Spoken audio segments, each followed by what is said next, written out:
सर्वप्रथम सर्वांना श्री स्वामी समर्थ. स्वामी महाराजांच्या कृपेने तुमच्या सर्व चांगल्या इच्छा पूर्ण होत ही स्वामींचरणी प्रार्थना करते आणि आजच्या व्हिडिओला सुरुवात करते. उद्या 1 मे 2026 शुक्रवार दिवशी बुद्ध पौर्णिमा म्हणजेच वैशाख पौर्णिमा आलेली आहे. वर्षाची मोठी पौर्णिमा आहे. तर पौर्णिमा प्रारंभ होत आहे.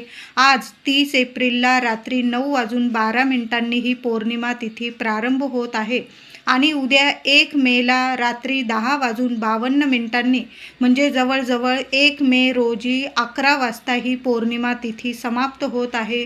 उद्या दिवस रात्र ही पौर्णिमा तिथी मानली जाणार आहे. म्हणून वैशाख बुद्ध पौर्णिमा आपल्याला 1 मे शुक्रवारी साजरी करायची आहे. बघा, वैशाख पौर्णिमेलाच भगवान बुद्धांचा जन्म झाला म्हणून या पौर्णिमेला बुद्ध पौर्णिमा म्हणून सुद्धा ओळखली जाते. ही पौर्णिमा, हा दिवस कुर्म जयंती म्हणून सुद्धा साजरा केला जातो. बघा, सुंदर दिवस आहे आणि ही पौर्णिमा, या वर्षीची पौर्णिमा वैशाख पौर्णिमा शुक्रवारी आल्याने सुंदर योग जुळून आलेला आहे. प्रत्येक पौर्णिमा लक्ष्मी नारायणांना समर्पित असते आणि शुक्रवारी पौर्णिमा आल्यास सुंदर सोन्यासारखा योग जुळून आलेला आहे. सकाळी जरासं लवकर उठायचं आहे.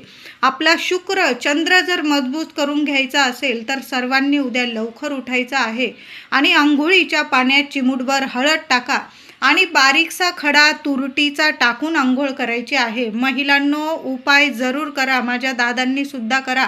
काही शारीरिक मानसिक त्रास असतील, विनाकारण कोणी त्रास देत असतील तर आवर्जून हा उपाय करा. वैशाख पौर्णिमा आणि शुक्रवारी आलेली आहे.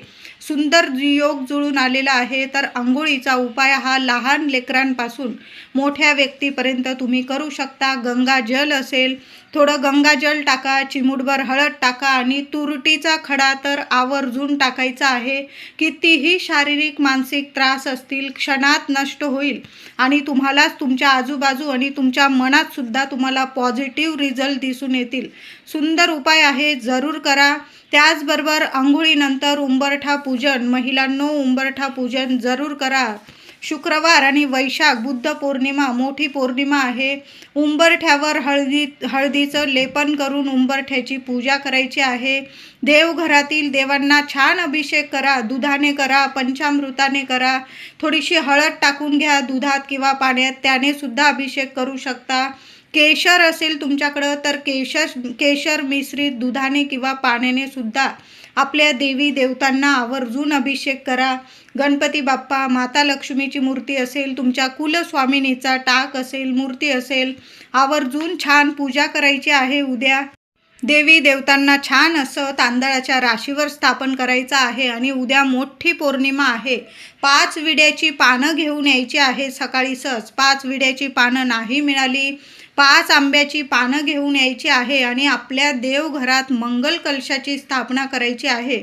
कलश स्वच्छ धुवून घ्यायचा आहे. नारळ बदलायचा असेल तुम्ही उद्या बदलू शकता.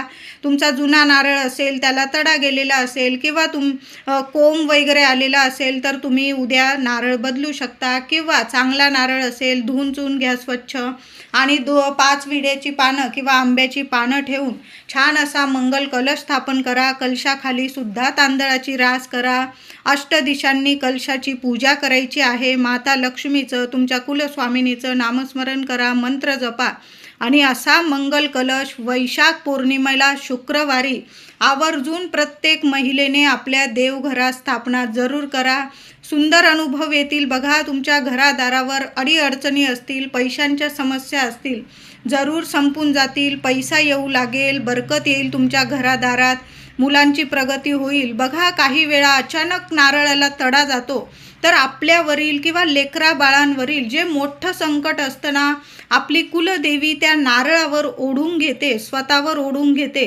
म्हणून असा मंगल कलश आपल्या देवघरात आपल्याला रक्षण कवच मिळावं म्हणून आपल्या देवघरात असा मंगल कलश कायमस्वरूपी जरूर भरावा.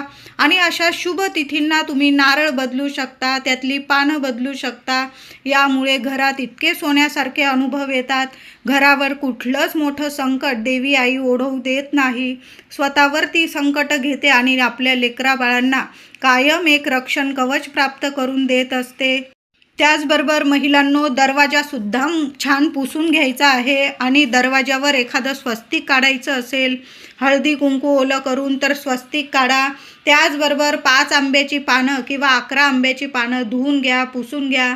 प्रत्येक आंब्याच्या पानाला लक्ष्मीनारायणांचं मंत्र जपा. ओम नमो भगवते वासुदेवाय नमः, ओम श्रीम नमः या मंत्राचा जप करत करत घरातल्या गृहलक्ष्मीने आंब्याच्या पानांना हळदी कुंकवाचं बोट लावावं आणि ती आंब्याची डहाळी किंवा तोरण बनवलेलं असेल झेंडूच्या फुलांमध्ये, ते तोरण घराच्या गृहलक्ष्मीने तिच्या पतीसह दोघांनी मिळून ते तोरण अशा शुभ तिथीला आणि पौर्णिमेला आणि शुक्रवारी आवर्जून आपल्या मुख्य दरवाजावर लावावं.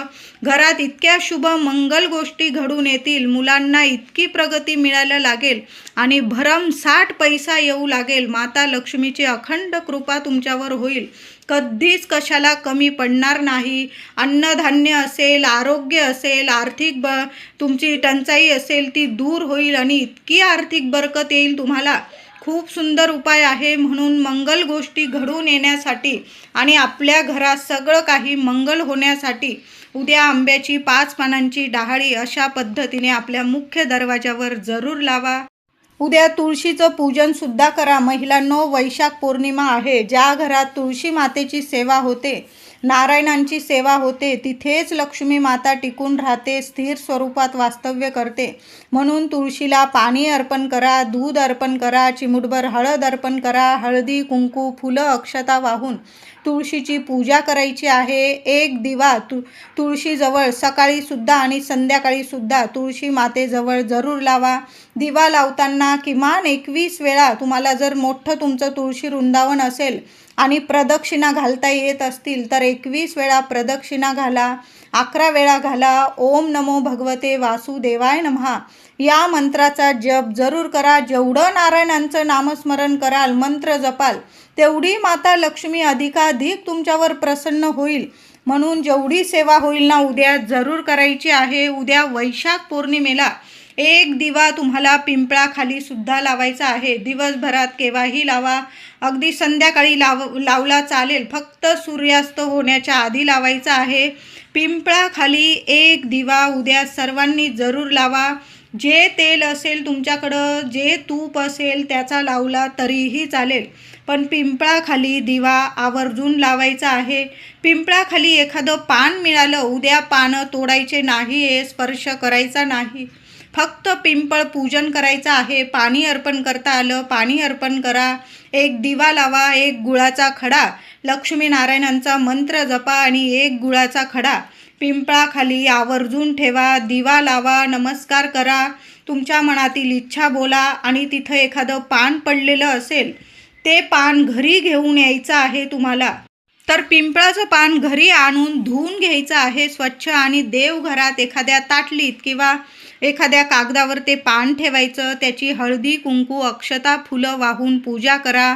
मंत्र जपायचा आहे. लक्ष्मीनारायणांचा जेवढा मंत्र जपाल ना, एक माळ जपायची आहे. त्यानंतर त्या पानाची पूजा करायची. दिवसभर किंवा रात्री आणाल तुम्ही, रात्री पूजा कराल. रात्रभर ते पान लक्ष्मीनारायणांजवळच राहू द्यायचं. नंतर ते पान एखाद्या वहीत ठेवून दिलं तुम्ही तरीही चालेल. ते वाळवल्यानंतर ते पान जेव्हा वाळून जाईल, त्याची फ्रेम तयार करून आणायची आहे आणि देवघरात तुमच्या ठेवून त्याची नित्यनियमाने पूजा करा. किंवा तुमचं ऑफिस असेल, तुमचा व्यवसाय असेल, तिजोरी असेल, तिथं जरी ती फ्रेम ठेवली तुम्ही आणि नेहमी तुम्ही अशा शुभ तिथींना त्या फ्रेमची पूजा करू लागले ना, पैशांच्या समस्या तुमच्या कायमच्या संपून जातील. म्हणून उद्या एक का होईना पिंपळाचं पान घेऊन या आणि त्याची पूजा करायची आहे. उद्या शुक्रवार, वैशाख पौर्णिमा, असा योग पुन्हा येणे नाही. आपल्या देवघरात माता लक्ष्मीला कुंकुमार्चन करायचं आहे. सकाळी करा, संध्याकाळी करा. माझ्या सर्व महिलांनी उद्या माता लक्ष्मीला कुंकुमार्चन करायचं आहे. कुलदेवीचा फोटो असेल, टाक असेल, मूर्ती असेल, आपण सकाळी तर आपण अभिषेक करूनच देवघरात स्थापन करणार. सकाळी कुंकुमार्चन करा किंवा शांततेत संध्याकाळी जरी केलं. आसन घेऊन बसायचं आहे. दिवा अगरबत्ती करून घ्या आणि देवी आईला कुंकुमार्चन करायचं आहे. उद्या आपल्या कुलस्वामिनीला मोठी पौर्णिमा आहे आणि शुक्रवार आलेला आहे. एक गोड पानाचा विडा जरूर अर्पण करा. खिरीचा नैवेद्य दाखवा तुम्ही, किंवा साखर दुधाचा नैवेद्य दाखवला तरीही चालेल. शिऱ्याचा नैवेद्य बनवू शकतात. काही ठिकाणी तर दर पौर्णिमेला श्री सत्यनारायण महाराजांची महापूजा केली जाते. तुम्ही जर शिऱ्याचा नैवेद्य दाखवला असेल तर आपल्या कुलदेवीला गोड पानाचा विडा आवर्जून अर्पण करायचा आहे. नंतर तो गोड पानाचा विडा आपण सहकुटुंब, सहपरिवार किंवा पती पत्नीने प्रसाद म्हणून खायचा आहे. उद्या लाल फुलं माता लक्ष्मीला अर्पण करा. एखादी वेणी आणली असेल, कुलस्वामिनीला अर्पण करा. आपण जो मंगल कलश भरतो त्याला सुद्धा छान अशी वेणी किंवा फुलं जरूर अर्पण करायचं आहे. देवघरात माता अन्नपूर्णेची मूर्ती असेल, छान असा सकाळीच अभिषेक करून घ्यायचा आणि देवी आईला तुम्हाला धान्य अर्चन करायचं आहे. तुम्ही तांदूळ अर्चन करू शकता, किंवा 5 किंवा 7 धान्य एकत्र तुम्ही अर्चन करू शकता. धान्य अर्चन झाल्यावर सुद्धा माता अन्नपूर्णेला कुंकुमार्चन करायचं आहे. मुलांवरून सुद्धा उद्या एक गोष्ट तुम्हाला उतरवून टाकायची आहे. तर उद्या वर्षाची मोठी पौर्णिमा, वैशाख बुद्ध पौर्णिमा आलेली आहे. मुलं तापट स्वभावाची असू द्या, मुलांना नजरबाधा झालेली असो किंवा नसो, प्रत्येक आईने मुलांवरून सकाळी किंवा संध्याकाळी, तुम्ही अगदी रात्रीच्या 9-10 वाजेपर्यंत हा उपाय केला ना महिलांनो चालेल. तर काय करायचं आहे, मुलांना पूर्व पश्चिम उभं करायचं आहे. थोडेसे तांदूळ घ्यायचे आहे उजव्या हातात, अखंड तांदूळ. थोडेसे तांदूळ घ्या, अगदी मूठ भरूनच घेतले पाहिजे असं नाही. 4-5 दाणे घेतले, थोडेसे तांदूळ घेतले चिमूटभर चालेल. उजव्या हातात घ्यायचे आहे. मुलांवरून डोक्यापासून पायापर्यंत ते तांदूळ नीट 7 वेळा ओवाळून घ्यायचा आहे. स्वामींचा मंत्र जपा किंवा तुमच्या कुलस्वामिनीचा जपा, आणि ते तांदूळ बाहेर जाऊन एखाद्या कोपऱ्यात चिमणी पाखरं खातील अशा ठिकाणी टाकून द्यायचं आहे. लगेच तुमच्या मुलांची नजरबाधा उतरून जाईल. आता तुम्हाला तांदूळ उतरवायचा नाही, सरळ एक तुरटीचा खडा घ्यायचा आहे. मुलांना काही ग्रह दोष असतील, मुलांचा चंद्र मजबूत व्हावा, शुक्र मजबूत व्हावा, मुलांच्या पैशांविषयी ज्या इच्छा असतील त्या पूर्ण व्हाव्या, मुलांना शिक्षण असो, नोकरी असो, व्यवसाय असो, प्रत्येक क्षेत्रामध्ये खूप भरभरून यश प्रगती मिळावं म्हणून उद्या आईने पौर्णिमा तिथीत मूल लहान असो किंवा मोठं, मुलावरून फक्त एक तुरटीचा खडा जरी उतरवून टाकला ना, पूर्व पश्चिम मुलांना उभं करायचं. कधी पण नजरबाधा उतरवताना, दृष्ट उतरवताना उभं करूनच उतरवत जा, लगेच उतरून जाईल तुमच्या मुलांची दृष्ट. तर 7 वेळा डोक्यापासून पायापर्यंत तो तुरटीचा खडा उजव्या हातात घ्यायचा आईने आणि तो उतरवून घ्यायचा. आणि तुमच्या घराबाहेर जर चूल वगैरे असेल तर त्या अग्नीत टाकून दिला जाळायला तरीही चालेल. आता प्रत्येकाच्या घराबाहेर चूल असतेच असं नाही, तर आपल्या बेसिनमध्ये टाकून द्या, हात पाय धुवून घ्या. लगेच मुलांची नजरबाधा तुमच्या उतरून जाईल. मुलं हसती खेळती राहतील, प्रगतिशील राहतील. मुलांना लागलेली नजरबाधा क्षणात नष्ट होते. तुरटी खूप प्रभावशाली आहे आणि पौर्णिमा तिथीत जर आपण जेव्हा मुलांवरून तुरटी उतरवून टाकतो ना, जी काही नकारात्मकता असते ना, लगेच नष्ट होते. उद्या शुक्रवार आणि वैशाख पौर्णिमा. तर काय करायचं आहे महिलांनो, सकाळी जेव्हा तुम्ही अखंड दिवा लावाल देवघरात, त्या दिव्यामध्ये 1 कापराचा तुकडा आणि 2 लवंग जरूर टाकून द्यायचा आहे. लवंगांच्या वासाने माता लक्ष्मी तर प्रसन्न होणारच आहे, पण कापराच्या वासाने, त्या सुगंधाने सर्व देवी देवता प्रसन्न होऊन तुमच्या घरातली जी नकारात्मकता आहे ती सुद्धा नष्ट होईल. तुमच्यावर काही पितृदोषामुळे काही अडीअडचणी असतील त्या सुद्धा संपून जाईल.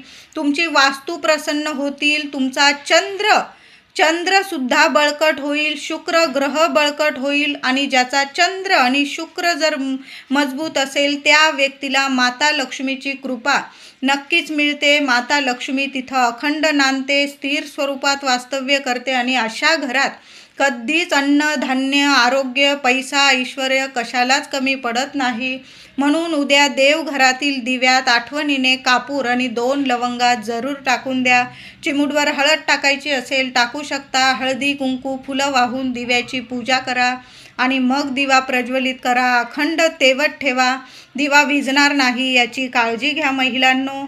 उद्या सकाळी किंवा संध्याकाळी 16 वेळा, 8 वेळा किंवा 1 वेळा महालक्ष्मी अष्टकाचा पाठ देवघरासमोर माता लक्ष्मीला कुंकुमार्चन केल्यानंतर किंवा आधी जरूर करायचं आहे. विष्णू सहस्त्रनामावली किमान 1 वेळा तरी पठण करा. नाही जमलं तुम्ही यूट्यूबवर ऐकलात तरीही चालेल. उद्या वैशाख पौर्णिमेला एक उपाय करायचा आहे. उपाय संध्याकाळी जरी केला महिलांनो चालेल. यामुळे तुम्हाला कधीच पैशाची कमतरता भासणार नाही. तर काय करायचं आहे, यासाठी एक लाल कपडा घ्यायचा आहे. चांगला लाल कपडा घ्या. त्या कपड्यावर एक विडा मांडून घ्यायचा आहे. विडा म्हणजे 2 विड्याची पानं घ्या. त्यावर 1 रुपया सुपारी ठेवायची. त्याबरोबर 5 पिवळ्या कवड्या ठेवा, 5 लवंग ठेवा, 5 वेलदोडे, तुम्ही वेलची म्हणतात वेलची ठेवा, 5 हिरवी वेलची ठेवायची आहे. कळालं असेल. लाल कपड्यावर एक विडा मांडून घ्यायचा आहे. 5 पिवळ्या कवड्या, 5 लवंग, 5 वेलदोडे. आपल्या देवी आईसमोर हा लाल कपडा ठेवा आणि देवी आईला प्रथम हळदी कुंकू अर्पण करून या सर्व वस्तूंची तुम्हाला पूजा करून घ्यायची आहे. तुम्हाला झालंच तर 16 वेळा, 8 वेळा, किमान 1 वेळा तरी महालक्ष्मी अष्टकाचा पाठ करा. श्री सूक्तम पठण करा. तुम्ही व्यंकटेश स्तोत्र पठण करता आलं, जेवढी सेवा होईल तेवढी करा. मनोभावे ही पोटली बांधून घ्यायची आहे. हृदयाजवळ घ्या. माता लक्ष्मीला प्रार्थना करा. तुमच्या काय इच्छा आहे, समस्या आहे, देवी आईला सांगा. आणि ही लाल कपड्यात बांधलेली ही सर्व वस्तू पोटली आपल्या घराच्या मुख्य दरवाज्यात आतून बांधून द्यायची आहे. ज्या साईडला तुम्हाला बांधता येईल तिथं बांधून द्या.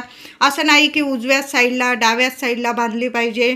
ते जिथं जागा असेल तिथं ही पोटली बांधून द्यायची आहे. अशी पोटली तुम्ही दुकानासाठी, व्यवसाय, तुमचा काही कारोबार असेल, व्यवसाय असेल तर तिथंसुद्धा अशी पोटली तुम्ही तयार करू शकता. अमावस्या, पौर्णिमा तिथीत जर अशी सेवा केली तर कधीच आपल्या प्रगतीला, लक्ष्मीला, पैशाला कधीच कुणाची नजर लागत नाही आणि पैसा येतो, वाढत राहतो, बरकत राहते. पैसा कधीच कमी भासणार नाही. म्हणून अशा लाल कपड्यात या वस्तू बांधून आधी देवी आईसमोर पूजा करा आणि मग आपल्या घरात आतून जरूर बांधून द्या. चांगले अनुभव येतील.